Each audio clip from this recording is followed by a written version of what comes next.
This is a watch told in a cinematic way.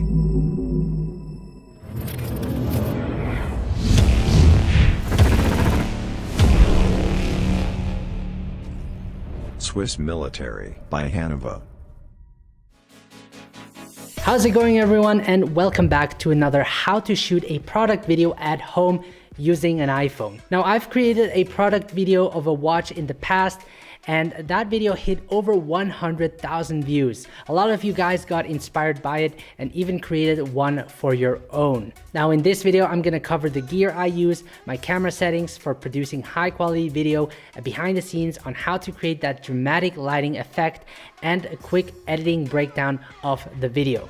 By the end of this tutorial, I'm certain you will be able to create your own product video at home using whatever product you like. All the gear mentioned will be in the video description below, as well as a timestamp if you want to skip or go back to a particular part of the video. All right, let's get started. Let's talk about the gear I use to create this fake watch commercial.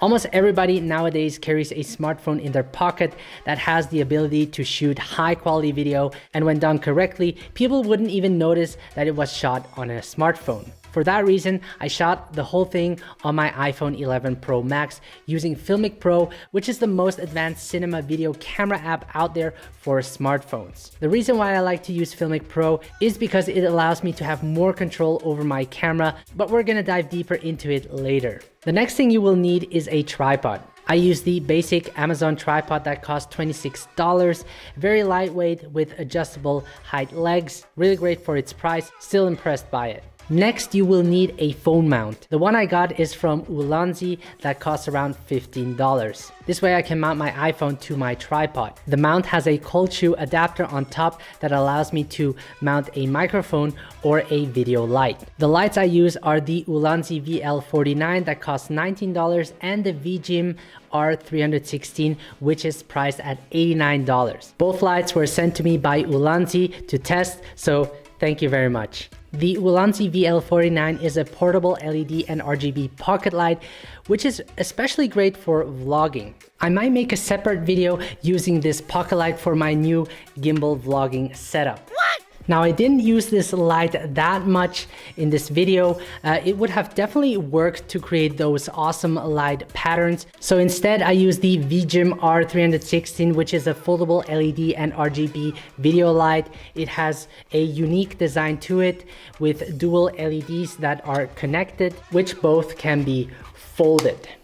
This makes it really great to carry around. What's cool is that with this dual LED system, you can choose to have either one of the panels on or both. You also get built-in light effect modes, and similar to the pocket light, the VGIM R316 has a color cycle going from 0 to 360 degree that you can use in creative ways. You can also adjust the color temperature. Both lights have built-in batteries that can be recharged. For product shots, I find good video light really valuable.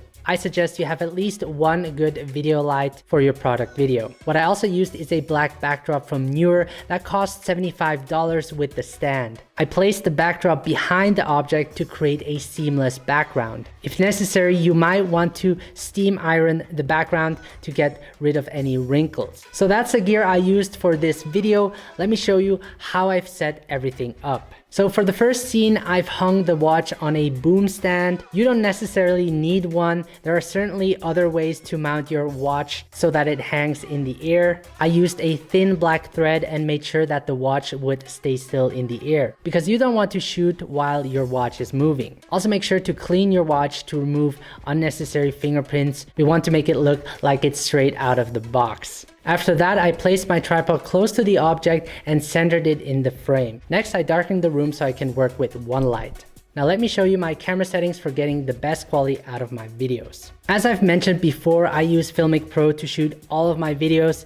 If you're not familiar with Filmic Pro, I have a bunch of tutorials that you can check out to get started. I will leave a link somewhere up here. But basically with Filmic Pro, you get full manual control for exposure, ISO, shutter speed, focus, and zoom. So the first thing I do when opening up Filmic Pro is choosing my camera. I went with the telelens because especially when filming product videos, you want to get those nice close-ups or detailed shots. If you can attach a macro lens, even better. I also like switching between wide angle lens and telelens to get more dynamic shots. For the resolution, I shoot in 4K using the Filmic Extreme codec. 4K has more detail and allows me to crop in post-production. This way I can also use keyframes to create movements. As for the frame rate, I will be shooting most of it in 25 frames per second.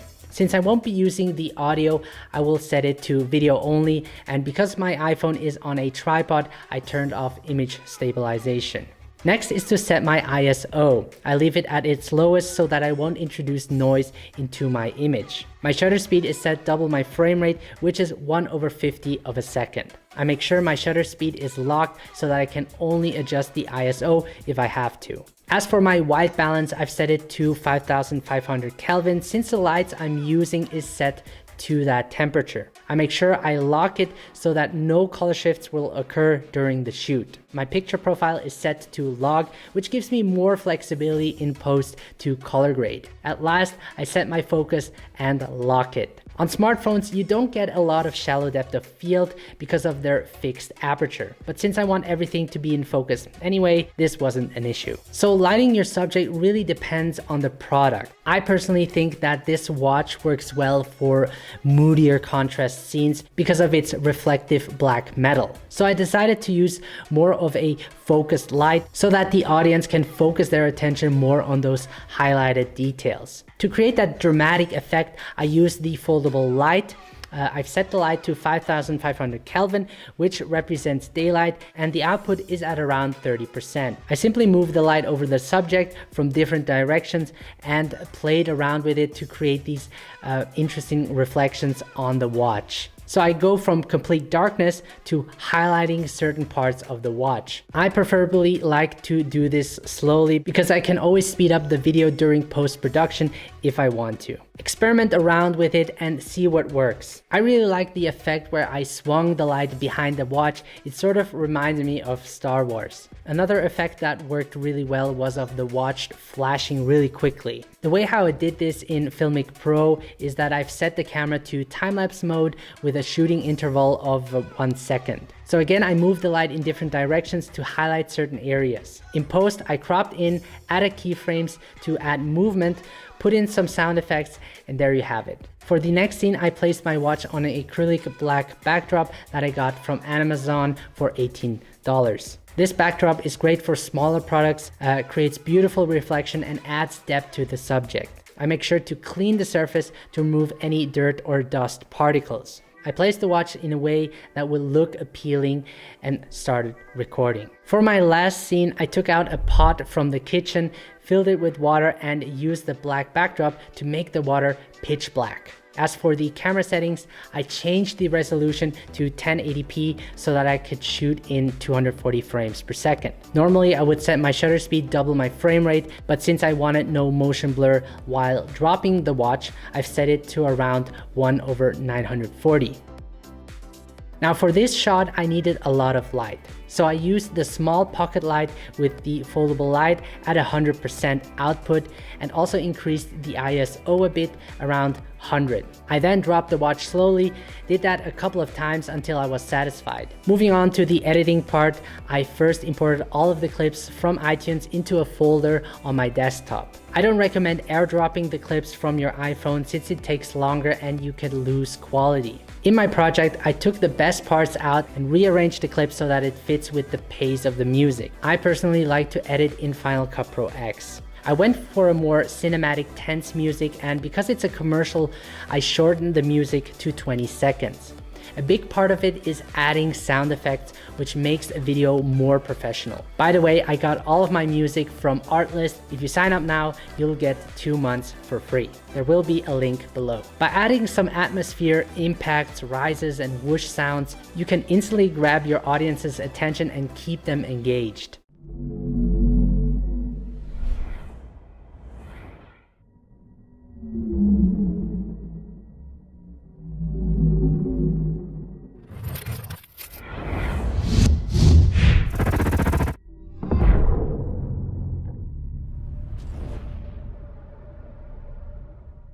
So really take the time to layer your sound effects to make your product come more alive. For the voiceover, I used a site called TTS MP3, where you easily can convert your written text into natural sounding voices. I thought this would work great and makes the commercial feel more extraordinary. On both ends of each clip, I added a fade ins and fade outs so that the transition looks more smoother. As I've mentioned previously, also in every shot, I digitally added movement using keyframes. As for the color grade, I added contrast, increased a little bit of the highlights and saturation. For the look, I created an orange and teal look to make it pop more.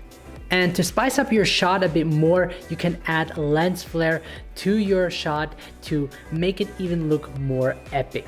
In the end, I added a title, which is the brand name of the product, and there you go. As you can see, you don't need a lot of expensive gear to create a high quality video. So hopefully this tutorial was helpful for you guys. Really keep in mind to find ways to make your product look interesting, because unlike filming a person, a product doesn't show any emotions and can look boring really quickly. Use this dramatic lighting effect. You can use any product, see what's laying around at home and start creating your own product video. I would really love to see what you have come up with. Now hit that subscribe button if you haven't. This way I can keep creating these videos for you guys.